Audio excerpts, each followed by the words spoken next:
नमस्कार विद्यार्थी मित्रांनो. बूस्ट लर्न या YouTube चॅनलवर आपलं सर्वांचं स्वागत आहे. आज आपण बघणार आहोत भारतातील पंचवार्षिक योजनांचा धावता आढावा. याच्यामध्ये 1951 ते 2017 पर्यंत ज्या 12 पंचवार्षिक योजना राबवल्या गेल्या त्याची थोडीशी माहिती आपण या ठिकाणी बघणार आहोत. तर चला व्हिडिओला सुरुवात करूया. बघा, पार्श्वभूमी आणि नियोजन आयोग बघूया आपण.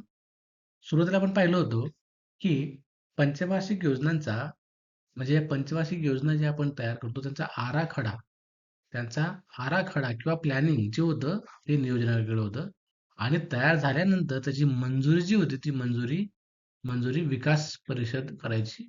राष्ट्रीय विकास परिषद या पंचवार्षिक योजनांना मंजुरी द्यायची. आता हे अचानक झालेलं नाही. प्लॅनिंग कमिशन आलं आणि त्यानुसार डायरेक्ट पंचवार्षिक योजना झाल्या असं नाही. त्याच्या आधी बऱ्याच लोकांनी प्रयत्न केले आहेत. आपापल्या पद्धतीने इकॉनॉमिक प्लॅन कसा करावा त्या संदर्भातल्या 4-5 दिग्गजांनी प्रयत्न केला. तो बघूया आपण. पहिलं बघा, तर मगाशी बघितलं आपण पंचवार्षिक योजनांचा आराखडा तयार करण्याचं काम नियोजन आयोग करतं. तर त्या योजनांना मंजुरी देण्याचं काम राष्ट्रीय विकास परिषदेकडे होतं. हे आपण पाहिलं. आता बघा, प्लॅनिंग कुणी-कुणी कसं-कसं केलं. बघा, 1934 मध्ये प्लॅन इकॉनॉमिक थिअरी हे विश्वेश्वरैया यांनी प्रयत्न केला बघा. यांनी जे प्लॅनिंग केलं 1934 मध्ये त्याचं नाव होतं प्लॅन इकॉनॉमिक थिअरी. कोणाची होती ती? विश्वेश्वरैया यांची. नंतर बघा 1943 मध्ये बॉम्बे प्लॅन हे 8 उद्योगपतींनी बनवला होता. जे 8 उद्योगपती होते मुंबईचे, त्यांनी बॉम्बे प्लॅन बनवला. नंतर 1943 लाच मानवेंद्रनाथ यांनी पीपल प्लॅन बनवला. या सगळ्या आपल्या प्लॅनिंग कमिशन संदर्भातल्याच गोष्टी आहेत. आणि 1943 लाच गांधी योजना हे नारायण यांनी केलेली आहे. आणि 1938 मध्ये अंतरिम सरकारमध्ये पंडित नेहरूंनी सुद्धा या ठिकाणी प्लॅनिंग कमिशन संदर्भात माहिती सांगितलेली आहे. तर आपण चला आता प्रत्यक्ष पंचवार्षिक योजनांना सुरुवात करूया. तत्पूर्वी आपण जर का चॅनलवर नवीन असाल तर चॅनलला सबस्क्राईब करा, बेल आयकॉनला प्रेस करा. त्याच्यामुळे तुम्हाला नवीन नवीन व्हिडिओचे अपडेट्स मिळतील. चला तर मग सुरू करूया. बघा, भारतीय पंचवार्षिक योजना जी आहे त्या 1951 ते 2017 या काळामध्ये 12 पंचवार्षिक योजना राबवल्या गेलेल्या आहेत. आणि यामध्ये गरिबी हटाव, शेती, उद्योग यांसारख्या विविध क्षेत्रावर भर देण्यात आला. त्याचं डिटेल आपण बघूया. 2017 नंतर आपले पंचवार्षिक योजना किंवा प्लॅनिंग कमिशन हे संपुष्टात आलेलं आहे आणि 2015 ला कारण 2015 ला त्याची जागा नीती आयोगाने घेतलेली आहे. आणि मग शेवटची जी 12वी पंचवार्षिक योजना होती ती 17 ला संपुष्टात आली आणि तिथून मग नीती आयोग आपलं काम बघतोय. तर पहिली पंचवार्षिक योजना कोणती होती ते बघूया आपण. बघा, सुरुवातीची पहिली आणि दुसरी पंचवार्षिक योजना आपण घेणार आहोत. पहिली पंचवार्षिक योजना 1951 ते 56 या कालात झाली. लक्षात घ्या, हा कालखंड फार महत्वाचा आहे. कोणता कालखंड आहे? 1951 ते 1956 या कालामध्ये पहिली पंचवार्षिक योजना राबवली गेली. या पंचवार्षिक योजनेचं जे मॉडेल होतं ते होतं मॅट-डोमोल मॉडेल. लक्षात घ्या, याच्यावर सुद्धा प्रश्न आलेले आहेत. कालावधीवर प्रश्न आलेले आहेत. प्रतिमान किंवा ते मॉडेल कोणाचं होतं याच्यावर सुद्धा प्रश्न आलेले आहेत. हा सुद्धा प्रश्न आहे बघा. मुख्य भर कशावर होता? तर कृषी आणि सिंचन विकास याच्यावर जास्त पहिल्या योजनेमध्ये भर देण्यात आलेला होता. विकास लक्ष जो होतो म्हणजे आपल्याला जो विकास दर साधायचा आहे ते टार्गेट होतं 2.1, मात्र प्रत्यक्ष साधलं गेलं 3.6. अत्यंत यशस्वी प्रकारची ही पहिली आपली पंचवार्षिक योजना झालेली आहे. याच्यामध्ये कोणकोणते प्रकल्प राबवले गेले बघा. भाकरा नांगल प्रकल्प राबवला गेला. हिराकूड दामोदर प्रकल्प सुरू झालेत. सेंद्रिय ते खत कारखाना सुरू झाला. 1952 पासून समुदाय विकास कार्यक्रमाची सुरुवात झाली. चित्तरंजन येथे रेल्वे इंजिनचा कारखाना आणि पेरांबूर येथे रेल्वे डब्याचा कारखाना सुरू झाला. म्हणजे पहिल्या पंचवार्षिक योजनेमध्ये काय काय झालेलं आहे याचा लेखाजोखा या ठिकाणी आपल्याला दिसतोय. चला दुसरी पंचवार्षिक योजना बघूया. बघा, या ठिकाणी दुसरी पंचवार्षिक योजनेचा कालावधी आहे 1956 ते 1961. साधारण जनरली 5-5 वर्षाचा कालखंड आहे. पंचवार्षिक योजना नाव आहे त्याला. पण मध्ये-मध्ये ब्रेक पडला आहे. त्या ब्रेकला काय म्हणतात ते आपण बघणारच आहोत. पण तूर्तास पहिली पंचवार्षिक योजना 1951 ते 56 5 वर्ष. दुसरी 1956 ते 61 5 वर्ष. आता दुसरी पंचवार्षिक योजनेचा कालावधी आपण हा पाहिला, पण त्याचं प्रतिमान म्हणजे मॉडेल कोण होतं? तर पी.सी. महालनोबिस. पी.सी. महालनोबिस मॉडेलवर ही दुसरी पंचवार्षिक योजना आधारलेली होती. आणि पी.सी. महालनोबिस मला वाटतं स्टॅटिस्टिक्स संदर्भात त्यांचं योगदान खूप आहे. म्हणून सांख्यिकी दिवस पी.सी. महालनोबिस यांच्या प्रित्यर्थ आपण साजरा करतो. बघा, दुसऱ्या पंचवार्षिक योजनेचा मुख्य भर जो होता, तो मूलभूत व अवघड उद्योग, समाजवादी समाजरचना हा शब्दाचा समावेश पंचवार्षिक योजनाच झालेला आहे. त्याला कारण होतं 1955चं आवडी येथील अधिवेशन. प्रकल्प आणि योजना कोणकोणत्या राबवल्या गेल्या? तर भिलाई येथे कारखाना झाला, रूरकेला कारखाना झाला, दुर्गापूर आणि इत्यादी ठिकाणी, तिन्ही ठिकाणी हे पोलाद प्रकल्प म्हणजे लोखंड तयार करण्याचे कारखाने या ठिकाणी तयार झालेले आपल्याला दिसत आहे. आता भिलाई कुठे आहे, रूरकेला कुठे आहे, दुर्गापूर कुठे आहे, हे ठिकाण आपल्याला माहिती पाहिजे. ते जे त्या ठिकाणी जे सुरू केलेले गेले जे पोलाद प्रकल्प आहेत, हे पोलाद प्रकल्प कोणाच्या देशाच्या मदतीने झालेले आहेत, याची सुद्धा आपल्याला माहिती असायला पाहिजे. कारण याच्यावरचे प्रश्न नेहमी विचारले गेलेले आहेत. तर बघूया आपण. बघा, तिसरी पंचवार्षिक योजना बघूया आपण. तिसऱ्या पंचवार्षिक योजनेचा कालखंड तुम्हाला माहिती आहे 1961 ते 66 असा होता. बघा या ठिकाणी काय झालंय, ही यशस्वी झाली का नाही बघू. या ठिकाणी कालखंड दिलाय बघा, 61-66. कारगिल योजना म्हणूनही ओळखली जाते. याचं जे मॉडेल होतं, हे जे मॉडेल आहे कोणतं आहे, गाडगीळ योजना म्हणून आहे. या तिसऱ्या पंचवार्षिक योजनेचा घोषणा किंवा घोषवाक्य किंवा मुख्य भर कशावर होता, स्वावलंबन आणि अन्नधान्य उत्पादन हे मुख्य ध्येय आपल्या तिसऱ्या पंचवार्षिक योजनेचं होतं. तर नंतर मग या झालं काय, 1962 मध्ये भारत चीन युद्ध झालं आणि 65 मध्ये भारत पाकिस्तान युद्ध झालं. आणि शिवाय भीषण दुष्काळ सुद्धा त्या कालखंडामध्ये पडला होता. त्याच्यामुळे तिसरी पंचवार्षिक योजना आपली अपयशी ठरली. आणि मग पुढे आपल्याला अजून 66 ते 71चा जो चौथा प्लॅन होता, तो आपल्याला ब्रेक करावा लागला, म्हणजे सुट्टी द्यावी लागली. आणि मग राहिलेला जो कालखंड आहे, जोपर्यंत स्थैर्य आपल्याला मिळत नाही, तोपर्यंत 66 ते 89 हे 3 वर्ष, सलग 3 वर्ष आपल्याला एक एक वर्षाची वार्षिक योजना लागू केली आपण.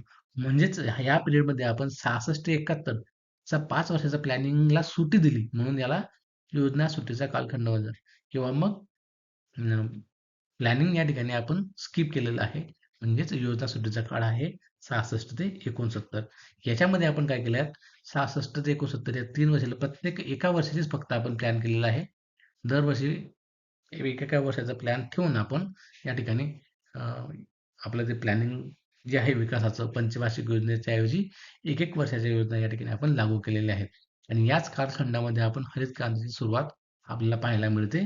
तिसऱ्या पंचवार्षिक योजनांमध्ये बघा, हरित क्रांतीची सुरुवात या ठिकाणी झालेली आहे. आणि हरित क्रांतीचे प्रणेते आपल्याला माहित आहे कोण, तर एम.एस. स्वामीनाथन यांना हरित क्रांतीचे प्रणेते म्हणतात. लक्षात घ्या, याच्यावर सुद्धा प्रश्न जमलेला दिसतो आपल्याला. आणि कालखंड सुद्धा विचारतात, कोणत्या पंचवार्षिक योजनेमध्ये हरित क्रांती झाली, नियोजन सुट्टीचा काळ कोणता. बरं, मग या ठिकाणी जी अपयशी ठरली तिसरी पंचवार्षिक योजना, त्याची कारणं काय होती, तर भारत चीन युद्ध, भारत पाक युद्ध आणि दुष्काळ, या 3 काळांमुळे आपल्याला तिसरी पंचवार्षिक योजनेला अपयशाला सामोरं जावं लागलं. आणि पुढे आपलं जे प्लॅनिंग आहे त्याला सुट्टी द्यावी लागली. आणि तात्पुरती एक एक वर्षाची आपल्याला या ठिकाणी योजना राबवावी लागली आहे. लक्षात घ्या. बघा, पुढची चौथी पंचवार्षिक योजना. आता आपण प्लॅनिंग सुट्टी दिली, स्थैर्य आपल्याला मिळालं. मग 1969 ते 74 दरम्यान आपण चौथी पंचवार्षिक योजना तयार केलेली आहे. या चौथ्या पंचवार्षिक योजनेचं ध्येय किंवा घोषवाक्य होतं, स्थैर्यासह आर्थिक वाढ. आणि मुख्य उद्दिष्ट तेच होतं, स्थैर्यासह विकास, म्हणजे स्थैर्यासह आर्थिक वाढ आणि स्वावलंबन प्राप्त करणं. या चौथ्या पंचवार्षिक योजनेचं उद्दिष्ट आपल्याला दिसतंय. महत्त्वाच्या कोणकोणत्या घडामोडी झाल्या तर या ठिकाणी तुम्हाला दिसतंय, या ठिकाणी प्रमुख गोष्ट झालेली आहे चौथी पंचवार्षिक योजनेमध्ये. तर 14 प्रमुख बँकांचं राष्ट्रीयकरण झालेलं आहे 19 जुलै 1969 ला. त्याच्यावर वेळेस ह्या टॉपिकवर किंवा ह्या घटनेवर एमपीएससी मध्ये बऱ्याचदा प्रश्न विचारले गेलेले आहेत. किती बँकांचं राष्ट्रीयकरण झालं चौथ्या पंचवार्षिक योजना, तर 14 बँका. कधी झालं, 19 जुलै 1969 ला. अशा पद्धतीने या पंचवार्षिक योजनेच्या कालखंडामध्ये सुद्धा हा प्रश्न विचारला जातो. बघा, आपण या ठिकाणी दिसतंय आपल्याला 1969 मध्ये 14 मोठ्या व्यापारी बँकांचं राष्ट्रीयकरण करण्यात आलं. तर याचा डिटेल जर तुम्ही पाहाल, तर मग कोणत्या बँकांचं राष्ट्रीयकरण केलं, 14च का केल्या, त्याला काही भांडवलचं प्रमाण होतं का, अट होती का, या सुद्धा गोष्टी आपण इको मध्ये बघणार आहोत. तुर्तास इतकं लक्षात ठेवा की 1969 मध्ये 14 मोठ्या व्यापारी बँकांचं राष्ट्रीयकरण झालेलं आपल्याला दिसतंय. 1971 मध्ये परत भारत पाकिस्तान युद्ध झालंय आणि बांगलादेशच्या निर्वासिताचा प्रश्न आपल्या समोर उभा राहिलेला आहे. त्याच्यामुळे या योजनेत सुद्धा आपल्याला आर्थिक ताण पडलेला दिसतो. घोषवाक्य काय होतं या चौथ्या पंचवार्षिक योजनेचं? तर गरिबी हटाव हे जे घोषवाक्य होतं. तर हेच घोषवाक्य आपण 5व्या पंचवार्षिक योजनेला सुद्धा कंटिन्यू केलेलं आपल्याला दिसतंय. चला पुढे जाऊया. तत्पूर्वी एक गोष्ट लक्षात घ्या, भगवती समिती जी आहे ती 1973 ला स्थापन केली गेली. तिचा विषय होता बेरोजगारीचा अभ्यास करणं. याच्यावर सुद्धा एमपीएससीला बऱ्याच वेळा प्रश्न विचारले गेलेले आहेत. आणि 1973 लाच आपल्याला पहिल्या तेलाचा धक्का बसलेला आहे. तेलाच्या किमती फार वाढलेल्या आहेत आखाती देशामधले घडामोडींमुळे या ठिकाणी तेलाच्या किमती वाढलेल्या आहेत. त्याला तेलाचा धक्का असं म्हणतात. आता भगवती समिती 1973 बेरोजगारी संदर्भात होती. हे सुद्धा लक्षात असू द्या. चला पुढे जाऊया.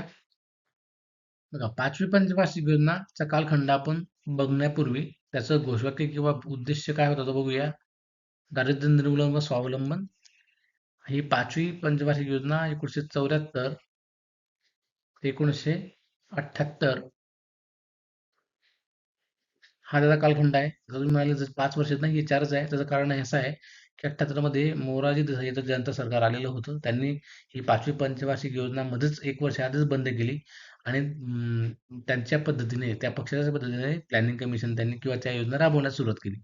परंतु परत केंद्रामध्ये सत्तांतर झालेलं आहे आणि त्याच्यामुळे 6वी योजना जी आहे ती सरकती योजना म्हणून ओळखली जाते. ते सुद्धा आपण बघणार आहोत. तर तत्पूर्वी 5वी पंचवार्षिक योजना 1974 ते 78 कालखंड यासाठी सुद्धा गरिबी हटाव हा घोषणा होता. किमान गरजा कार्यक्रम या ठिकाणी राबवल्या गेल्या. 78 मध्ये जनता पक्षाची योजना आल्याने त्यांनी 1 वर्ष आधीच समाप्ती केली. ॲक्चुअली पंचवार्षिक योजना जी होती 5वी हिचा कालखंड 1974 ते 1979 असा असायला पाहिजे होता. परंतु केंद्रामध्ये 1978 ला जनता पक्षाचं म्हणजे मोरारजी देसाई हे पंतप्रधान झाले होते. त्यांचं सरकार आल्यामुळे त्यांनी ही योजना 69 च्या ऐवजी 78 ला समाप्त केली. चला अजून बघूया काही गोष्टी आहेत का? तर सरकती योजना बघूया.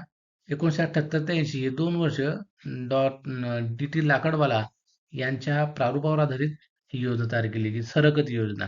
सरकती योजना म्हणजे 6वी योजना थोडक्यात.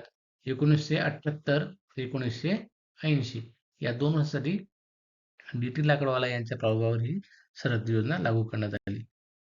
6वी योजना सरकती योजना. लक्षात घ्या आता ही 6वी योजनेचा कालखंड 1980 ते 85 आहे. तिथं काय झालं परत बघा मोरारजी देसाई सरकार परत पडलं आणि परत केंद्रामध्ये नवीन पक्षाचं सरकार आलं. मग त्यांनी जी त्यांची पंचवार्षिक योजना होती लाकडवाला प्रारूपावर आधारित तीच त्यांनी कंटिन्यू केली आणि म्हणून तिचं नाव आहे सरकती योजना. 6वी योजना कोणती आहे? सरकती योजना म्हणून सुद्धा ओळखली जाते. कालखंड 80 ते 85 सॉरी 1980 ते 1985 याचा भर कशावर होता बघा दारिद्र्य निर्मूलन आणि रोजगार निर्मितीवर त्याचा भर होता. या 6व्या योजनेमध्ये झालेली महत्वाची गोष्ट कोणती तर 12 जुलै 1982 ला नाबार्डची स्थापना झालेली आहे. ज्या शेतीच्या विकासासाठी अतिशय महत्वाची बँक होती ही नाबार्ड. आता 7वी पंचवार्षिक योजना 1985 ते 90 कालखंडामध्ये अन्न कामधुक्ता ही त्याची मुख्य घोषणा. हे प्रश्न आलेले आहेत लक्षात घ्या. कशावर भर होता या संदर्भातले प्रश्न विचारले गेलेले आहेत आणि परत परत विचारले जातात. तर 7व्या पंचवार्षिक योजनेमध्ये 1985 ते 90 कालखंड आहे. याची घोषणा काय होती किंवा मुख्य भर कशावर होता तर अन्न, काम आणि उत्पादकता या मुख्य घोषणा होत्या. 1989 मध्ये जवाहर रोजगार योजना सुरू झालेली आहे 7व्या योजनेच्या कालखंडामध्ये. तर या ठिकाणी सुद्धा पुढे 90 ते 92 या ठिकाणी परकीय चलनाचा प्रश्न आल्यामुळे 90-92 असे 2 वर्ष आपल्याला वार्षिक योजना राबवलेली. जसं आपण तिसरी पंचवार्षिक योजना सोडून एक वार्षिक योजना वापरल्या जातात 3 वर्ष. तसं या ठिकाणी आपण पुन्हा 90 आणि 92 म्हणजे 91-92 असे हे 2 वर्ष आपण वार्षिक योजना या ठिकाणी राबवलेल्या आहेत. त्याला कारण काय होतं राजकीय आणि परकीय चलनाचं संकट ह्याच्यामुळे आपण ही योजना टाळली होती आणि 1991 मध्ये मग ऐतिहासिक एलपीजी धोरण आपण या ठिकाणी स्वीकारलं आहे. लक्षात घ्या ह्या परकीय चलनाचं संकट मधून आपल्याला या एलपीजी धोरणाने तारलेलं आहे. एलपीजी धोरण म्हणजे काय? हाऊजा हे धोरण म्हणजे खाजगीकरण, उदारीकरण आणि जागतिकीकरण म्हणजेच या ठिकाणी प्रायव्हेटायझेशन, लिबरायझेशन आणि ग्लोबलायझेशन अशा पद्धतीने एक हौजा धोरण आपण 91 ला स्वीकारलं आहे आणि हे जे परकीय चलनाचं संकट आहे ते टळलेलं आहे. पुढे जाऊया. आता तुलना जर आपण पाहिली, 8वी तुलना या ठिकाणी कालावधी दिलेला आहे. पुढच्या 8वी तुलनेचा 1992-97 कालखंडामध्ये ही 8वी पंचवार्षिक योजना राबवली गेली. त्याचं उद्दिष्ट होतं मानव संसाधन विकास. राव आणि मनमोहन सिंग मॉडेल होतं. राव म्हणजे आपले ते पी.व्ही. नरसिंह राव आणि आपले भूतपूर्व पंतप्रधान मनमोहन सिंग यांच्या मॉडेलवर आधारित ही 8वी योजना होती. लक्ष बघा 5.6 होतं आणि साध्य झाले 6.8 म्हणजे अतिशय यशस्वी ही योजना होती 92-97. 9वी योजना बघा पंचवार्षिक योजना बघतोय आपण 97 ते 2000 हा कालखंड होता तिचा आणि याचं प्रमुख उद्दिष्ट आणि प्रतिमान काय असेल तर सामाजिक न्यायासह व समानतेसह वाढ किंवा विकास. सामाजिक न्यायासह समानतेसह वाढ. सामाजिक न्याय व समानतेचा विकास. अशा पद्धतीने आपलं हे मॉडेल सांगता येईल. या ठिकाणी साध्य लक्ष होतं आपलं 6.5 साध्य झाले 5.5. मर्यादित यशस्वी झालेली आहे. 10वी पंचवार्षिक योजना 2002 ते 2007 या कालखंडामध्ये राबवली गेली आणि याचं उद्दिष्ट होतं 10 वर्षामध्ये आपलं दरडोई उत्पन्न दुप्पट करणं असं या ठिकाणचं उद्देश होतं. ही सुद्धा मर्यादित यशस्वी झालेली दिसते. पुढची पंचवार्षिक योजना बघूया. या ठिकाणी 11वी पंचवार्षिक योजनेचा दर एल-पी-जीच्या सुधारणानंतर भारताचा विकास. या ठिकाणी आपल्याला मी मगाशी बोललो की एल-पी-जी धोरणाने आपल्याला तारलेलं आहे. तारलं कसं? तर बघा या ठिकाणी तुम्हाला दिसतंय की भारताचा विकास दर लक्षणीय आपल्याला वाढून 8% जवळ पोहोचलेला आपल्याला दिसतोय. त्याला पुढे जाऊया. आता 11वी पंचवार्षिक योजना 2007 ते 2012 या कालखंडामध्ये राबवली गेली आणि धोरण काय होतं? जलद व आर्थिक सर्वसमावेशक वाढ किंवा विकास. वाढ म्हणजे या ठिकाणी विकास शब्द लक्षात घ्या. काही ठिकाणी वाढ असतं, काही ठिकाणी विकास शब्द वापरलेला आहे. 12वी पंचवार्षिक योजनेचा कालखंड आहे 2012 ते 17 आणि या ठिकाणी जलद व शाश्वत व सर्वसमावेशक विकास किंवा वाढ हे या ठिकाणी धोरण किंवा याच्या उद्दिष्टावर भर देण्यात आलेला आहे. आणि नंतर मात्र 12वी योजना संपण्याचा कालखंड होता 2017 तर 2015 मध्ये नीती आयोगाने याची जागा घेतली आहे आणि हीच 12वी पंचवार्षिक योजना 17 पर्यंत कंटिन्यू केल्यानंतर पंचवार्षिक योजनाची सांगता या ठिकाणी झालेली दिसते आणि पुढे काम हे मात्र नीती आयोग पुढे करत आहे. अशा पद्धतीने आपण हे पंचवार्षिक योजनांचा लेखाजोखा पाहिला. तरी आपण एकदा काय करूया, या योजनांचं मूल्यमापन मध्ये बघता की भारतात अन्नधान्य स्वयंपूर्णता बनला. पंचवार्षिक योजनांचं जर योगदान पाहिलं तर स्वयंपूर्ण बनला आहे अन्नधान्यासाठी. उद्योगांची पायाभरणी झालेली दिसते. सेवा क्षेत्राचा विकास झालेला दिसतोय आणि मर्यादा कोणती होती तर दारिद्र्य निर्मूलन आणि बेरोजगारी अजून सुद्धा आपल्याला भेडसावते. प्रादेशिक क्षमता यावर आपल्याला पंचवार्षिक योजनेमध्ये काही सोल्युशन सापडलेले दिसत नाही. आणि नवीन दृष्टिकोन काय आहे तर नीती आयोग. आता नीती आयोग पंचवार्षिक योजनेच्या ऐवजी नीती आयोग काम बघतोय. आता याचा पूर्ण लेखाजोखा बघूया. महत्वाच्या पंचवार्षिक योजना आणि त्यावरचा कालावधी आणि भर याचा रिकॅप बघूया आपण. पहिली पंचवार्षिक योजना कधी झाली तर 51 ते 56 मध्ये शेती व सिंचनाचा विकासावर भर होता. दुसरी पंचवार्षिक योजना 56 ते 61 जळ उद्योग म्हणजे या ठिकाणी शेतीला घेतलं आपण प्राधान्य आणि यानंतर मग आपण उद्योगधंद्याला प्राधान्य दिलंय. तिसरी पंचवार्षिक योजना म्हणजे कृषी आणि उद्योग दोन्हींना आपण मग या तिसरीमध्ये प्राधान्य दिलं. पण युद्ध आणि दुष्काळामुळे ही अपयशी ठरली. आपण पाहिलंच आहे. चौथी योजना 69 ते 74 या कालखंडामध्ये याचा कालावधी आपण पाहिला हा आणि कशावर भर होता तर स्वावलंबन व स्थैर्यासह आर्थिक वाढ गाडगी योजना म्हणून ओळखली जाते. 5वी योजनेचा कालखंड 74 ते 78 गरिबी हटाव आणि आत्मनिर्भरता. 6वी योजना सरगती योजना म्हणतो आपण ती 80 ते 85 आर्थिक उदारीकरण आणि गरिबी निर्मूलन. 7वी योजना 1985-90 रोजगार निर्मिती आणि धन उत्पादन वाढ. 8वी योजना 92 ते 97 मानवी संसाधन विकास व लघु उद्योग. या ठिकाणी नाव जरी बदलले असते आपल्याला या ठिकाणी दिसतंय योजनांमध्ये. 9वी पंचवार्षिक योजनामध्ये सामाजिक न्याय आणि समतेसह वाढ विकास. 10वी योजना दरडोई उत्पन्न दुप्पट करणं आणि गरिबी कमी करणं. 11वी योजना जलद आणि सर्वसमावेशक वाढ. बघा याचे प्रश्न एमपीसीच्या मेन्सला राज्यसेवेला सुद्धा येऊन गेलेले आहेत. 12वी पंचवार्षिक योजना जलद अधिक सर्वसमावेशक वाढ आणि शाश्वत विकास. अशा पद्धतीने हे 12वी पंचवार्षिक योजनेचं भर किंवा उद्दिष्ट या ठिकाणी आपल्याला दिसतंय.